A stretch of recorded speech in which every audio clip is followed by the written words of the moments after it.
What's going on, guys? Today what we're doing, we're installing the Rear Shock Relocation Kit.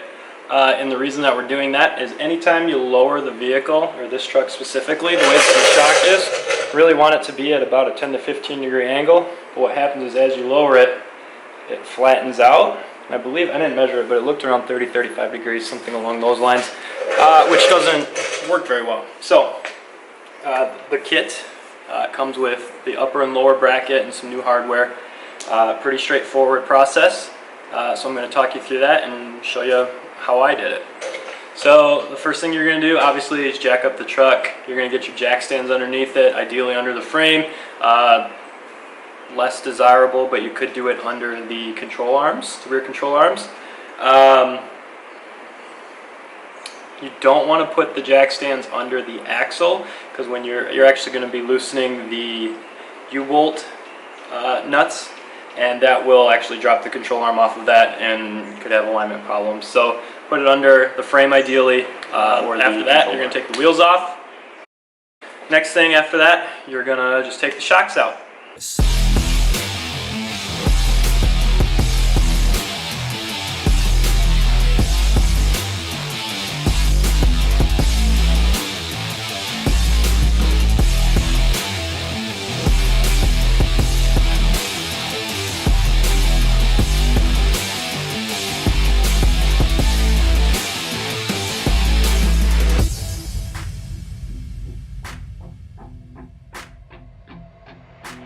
I'ma take it now, no you're never gonna break me. I'ma stay loud in the face of the hate.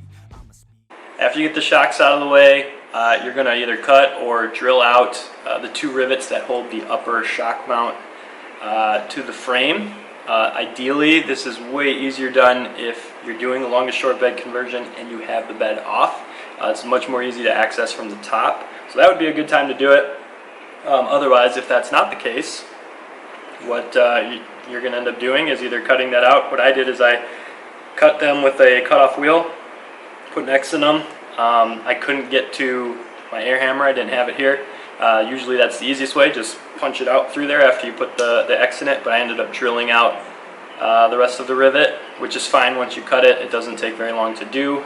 You just want to make sure you're right in the center so that you make sure that you're getting the top part of that rivet as well. Otherwise you can run into where that washer has a little lip on it and it won't sit flush onto the cross member.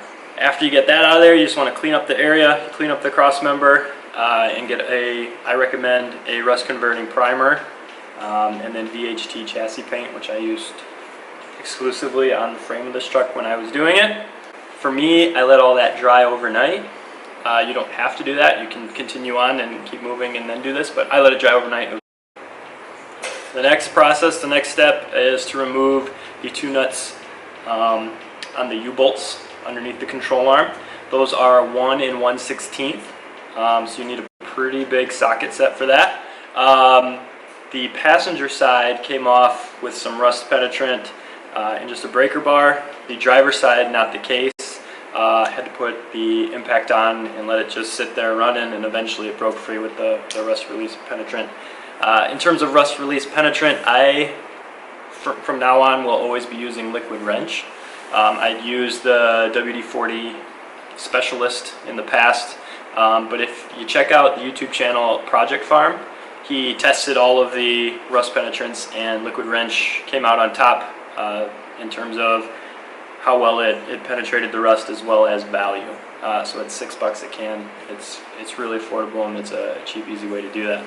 All right, after you get those off, what you're going to do, you're going to remove the lower mount. Just slides right off. Clean up that area a little bit. Use a wire brush or something. If you want to hit that with some primer as well, you can. Not necessarily paint, because you're going to have another surface on there, so primer's fine. You're going to install that new lower mount.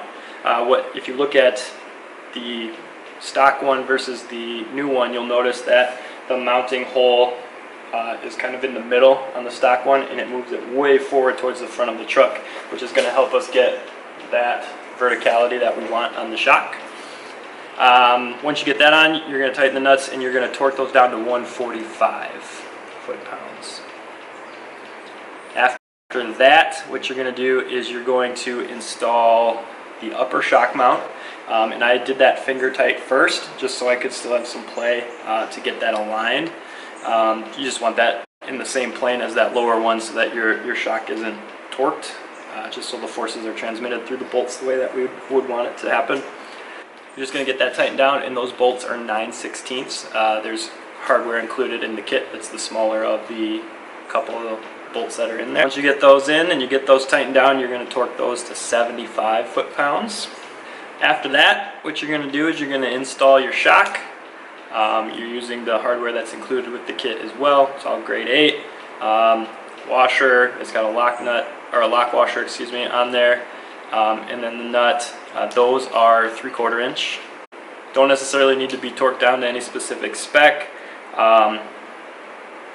Tight, you know, as tight as you can with your hands is pretty. Once you get the shocks in, you're pretty much done. All you gotta do is put the wheels on, lower it down, drive around a little bit, come back, jack it back up, and make sure everything stays tight.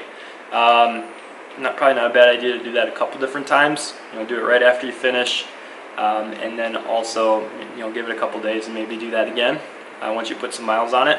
But for the most part, really easy, straightforward project. The most challenging thing you're going to deal with this, with any time you're working on a truck like this, is just getting rusted nuts off, as well as drilling out or cutting rivets.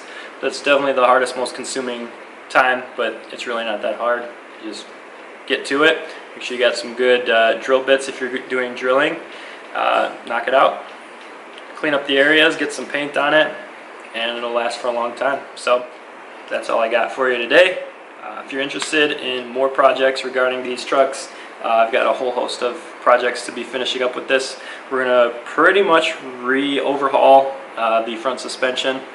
Beyond that, new wheels that we're going to put on. Eventually we're going to do some disc brakes up front, and little things here and there. But ultimately, it's come a long way. If you haven't seen anything else on this thing, feel free to go back on and check some of those things out. If you're interested in anything else, feel free to subscribe. Follow along in between videos on Instagram. And if you have any questions, I respond to most comments. So throw something on there, and talk to you soon. I ain't the first with the curse, with the thirst that I wanna be better, not worse, man it hurts. I'm on this earth with my words and I put them all together, insert, cause I wanna have worth. Working hella hard till they put me in the dirt.